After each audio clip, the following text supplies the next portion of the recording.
शुरू करने से पहले अगर आपने अभी तक हमारे चैनल को सब्सक्राइब नहीं किया तो इसे सब्सक्राइब कर दीजिए, बेल आइकन को प्रेस कर दीजिए ताकि फ्यूचर में आने वाली हर वीडियो की नोटिफिकेशन आप तक पहुंच सके। और वीडियो को लाइक, कमेंट और शेयर करना मत भूलिएगा। चलिए वीडियो हम लोग शुरू करते हैं। हाय डियर स्टूडेंट, मैं योगेंद्र शुक्ला लर्निंग विद योगेंद्र में आपका स्वागत करता हूं। बच्चों, हम लोग कैलकुलस के बारे में अध्ययन कर रहे थे। आप जानते हैं कैलकुलस के दो प्रमुख क्षेत्र हैं। एक आपका है अवकल गणित, जिसे डिफरेंशियल कैलकुलस बोलते हैं, और दूसरा आपका है समाकलन गणित, जिसे इंटीग्रल कैलकुलस भी बोलते हैं। बच्चों, इन सब इसमें जो है कैलकुलस में कुल मिला के अगर देखा जाए तो 6 टॉपिक जो है महत्वपूर्ण हैं, और ये आपके बोर्ड एग्जाम में लगभग 44 से 60 नंबर के बीच पूछे जाते हैं। तो ये 6 टॉपिक में आपका है सातत्य, दूसरे नंबर पे है अवकलनीयता, तीसरा है अवकलन, फिर अवकलन के अनुप्रयोग, समाकलन और समाकलन के अनुप्रयोग। बच्चों, इन 6 टॉपिकों में हम लोग 2 टॉपिकों का अध्ययन कर चुके हैं, सातत्य और अवकलनीयता का। बच्चों, आज हम शुरुआत करेंगे अवकलन के बारे में। सबसे पहले जानते हैं कि अवकलन क्या होता है। बच्चों, सबसे पहले हम लोग जानेंगे कि अवकलन क्या होता है। तो बच्चों, अगर कहा जाए सीधे सीधे शब्दों में कि अवकलन क्या है, तो अवकलन जो है परिवर्तन की दर है। अवकलन जो है वो परिवर्तन की दर है। अवकलन क्या है? परिवर्तन की दर। और बच्चों, कैलकुलस का कहा जाए कि जनक किसे कहते हैं या अवकलन के जनक किसे कहते हैं, तो Isaac Newton, sir Isaac Newton और लेबनीज को अवकलन या कैलकुलस का जनक माना जाता है, लेबनीज। तो बच्चों, अवकलन क्या है? परिवर्तन की दर है।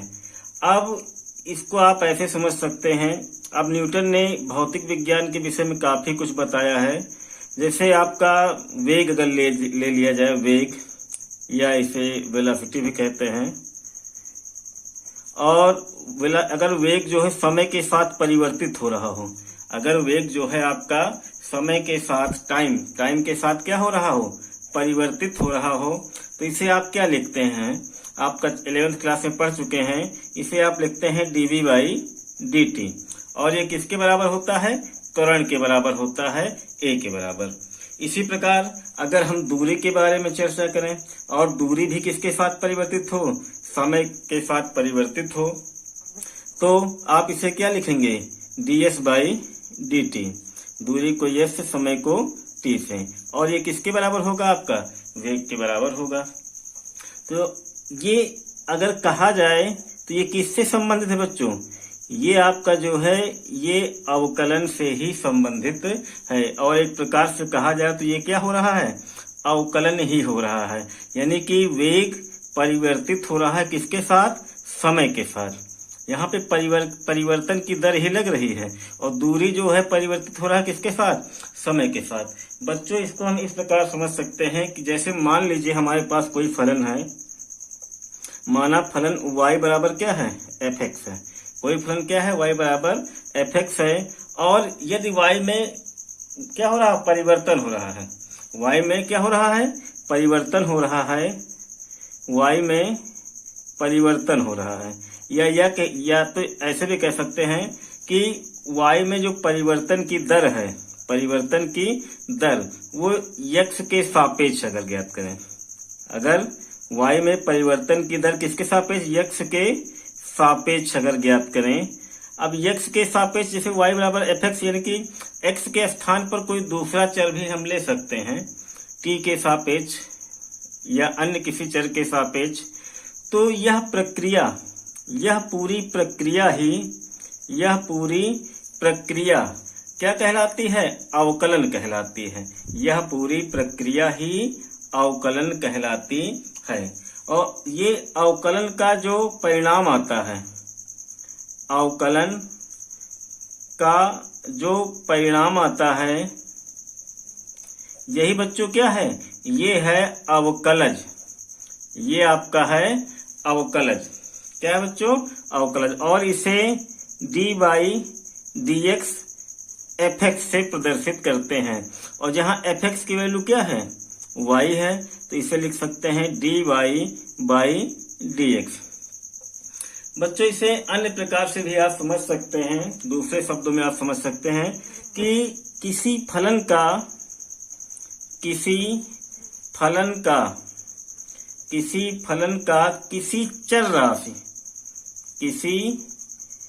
चर राशि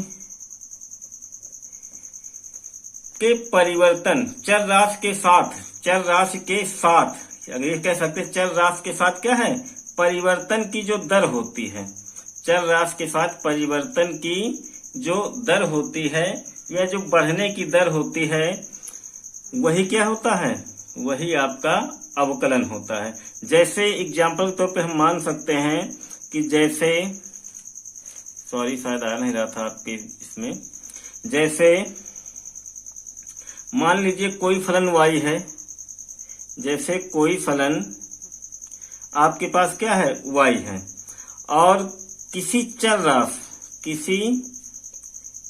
राशि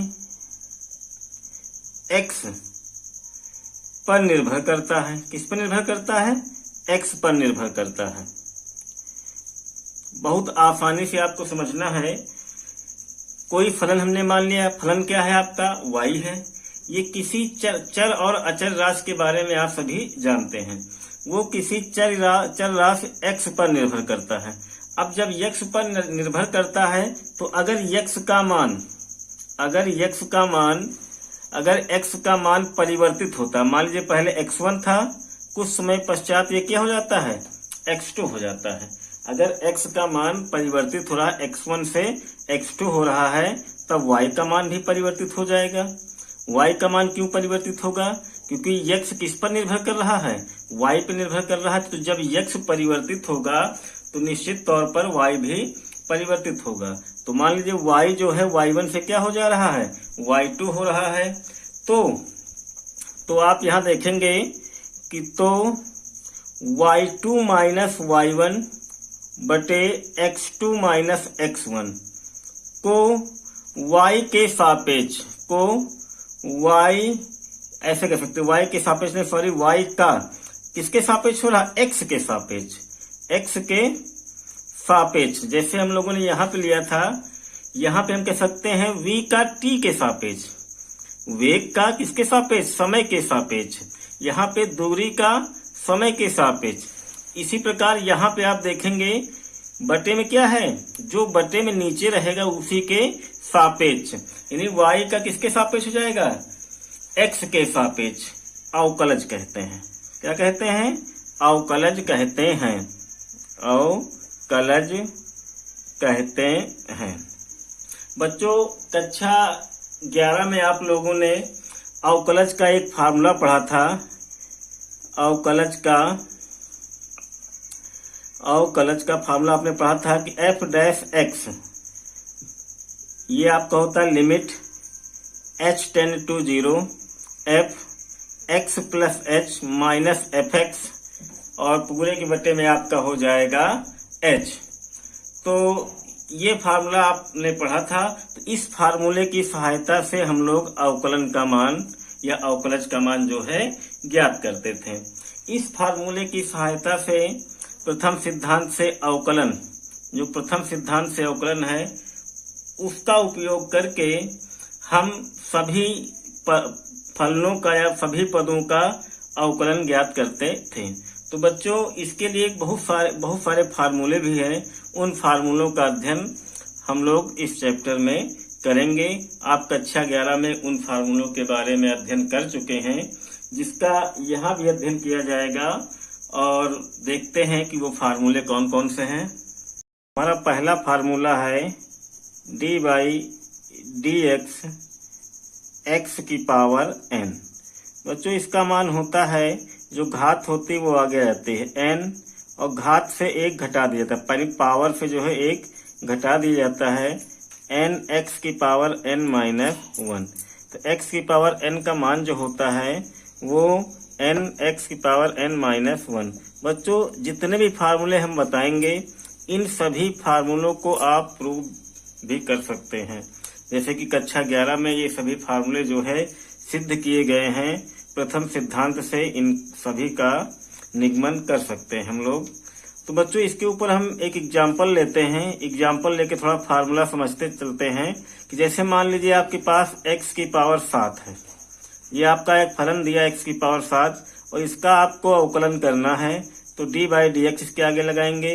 अब इसमें देखिए जैसे यहाँ x की पावर 7 है और यहाँ क्या था x की पावर n, यानी n के स्थान पे क्या है 7 है। तो जो घात है वो कहाँ गई थी, आगे आ गई थी। तो इसी प्रकार जो घात यहाँ पावर 7 है वो आगे आ जाएगी और घात से कितना घटाएंगे, 1 घटा देंगे तो 7 माइनस 1।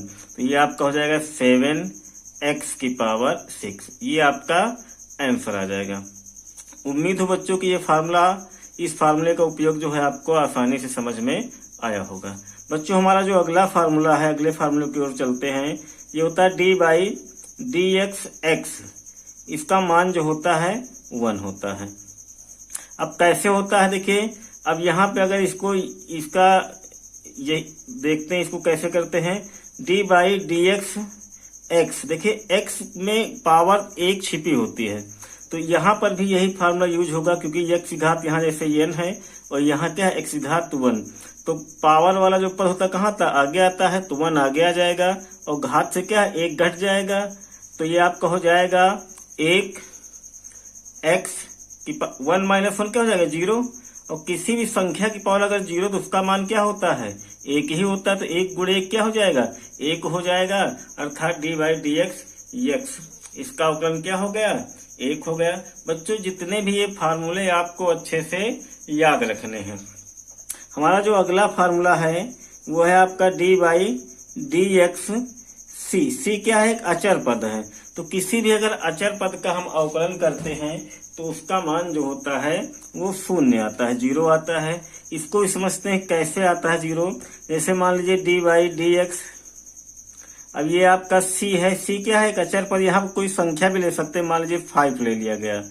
अब इसको हम लिख सकते हैं, यहाँ x है नहीं तो x नहीं, लेकिन 5 के गुणे में क्या है 1 तो छिपा ही है। 5 के गुणे में 5 के गुणे में 1 छिपा हुआ है। तो 1 के स्थान पे हम लिख सकते हैं x की पावर 0, क्योंकि अभी हमने यहाँ भी बताया कि x की पावर 0 का मान कितना होता है 1 होता है। अब 5 जो है जो अचर पद होता है, इसमें एक फार्मूला अवकलन में और यूज होता है कि d बाई डी एक्स के एक्स। तो जैसे चर पद के साथ कोई अचर पद है तो उसको क्या है d बाई डी एक्स के पहले लिख लिया जाता है। तो इसको हम इस प्रकार लिख सकते हैं k d by D x और साथ में x। इसको इस प्रकार कर सकते हैं। तो इसी प्रकार यहाँ पे जो 5 है इसको आप पहले लिख लेंगे 5 और फिर d बाई डी एक्स, ये x की पावर 0, x की पावर 0। अब जो जैसे यहाँ पर यही फार्मूला यूज हो रहा है x की पावर n वाला, तो n के स्थान पे क्या है 0। तो आपका जो घात है वो आगे आ जाएगा, गुणे में आ जाएगा और घात x की पावर से कितना 1 घट जाएगा। अब 0 गुणे में है तो पूरा मान क्या हो जाएगा आपका 0 हो जाएगा। तो इस प्रकार अगर कोई अचर पद है और अचर पद का हम लोग अवकलन करते हैं तो उसका मान भी कितना आता है 0 आता है। अचर पद का अवकलन क्या होता है 0 होता है। अगला सवाल, अगला फार्मूला हमारा है d by D x e की पावर x। e की पावर x का अवकलन जो बच्चों e की पावर x ही होता है। इसको एक साधारण एग्जाम्पल की ओर समझ सकते हैं। ऐसे मान लीजिए आपके पास है d बाई डी एक्स और ये आपका है x क्यूब और प्लस e की पावर x। अब बच्चों अगर अवकलन में 2 पद दिए हों, वो चाहे योग में दिए हों या अंतर में दिए गए हों, तो उन दोनों पदों का अलग अलग करते हैं अवकलन। इसका अलग करेंगे, इसका अलग करेंगे। तो इसको हम लिख सकते हैं d बाई डी एक्स और x की पावर 3 और plus d by D x e की पावर x। अब इसमें देखिए ये जो है ये आपका, इसमें ये फार्मूला लगेगा x की पावर n वाला, उसी रूप में है। x की पावर यहाँ 3 है तो घात क्या हो जाएगी आगे आ जाएगी। तो घात आगे आएगी तो कितना हो जाएगा आपका 3 और घात से 1 घट जाता है तो 1 घटेगा, कितना बचेगा 2 और प्लस e की पावर x का देखिए e की पावर x का अवकलन जो होता है क्या होता है e की पावर x ही होता है। बच्चों इसी प्रकार हमारा जो अगला फार्मूला है, फार्मूला नंबर 5, ये है आपका कि डी बाई डी एक्स ए की पावर एक्स, इसका जो मान होता है वो ए की पावर एक्स log ए और बेस ई होता है। बच्चों इसको भी इसी प्रकार एग्जाम्पल लेके सॉल्व कर सकते हैं, समझ सकते हैं। बच्चों हमारा अगला फार्मूला है D by D x log x और बेस ई, यानी log एक्स का एक्स के सापेक्ष अवकलन करना है। तो इसका फार्मूला होता है 1/x। क्या होता है? 1/x। इसी प्रकार अगला जो फार्मूला है यह है D by D x log x base a. बिल्कुल थोड़ा सा अंतर, यहाँ log एक्स बेस ई और यहाँ पर log एक्स बेस ए।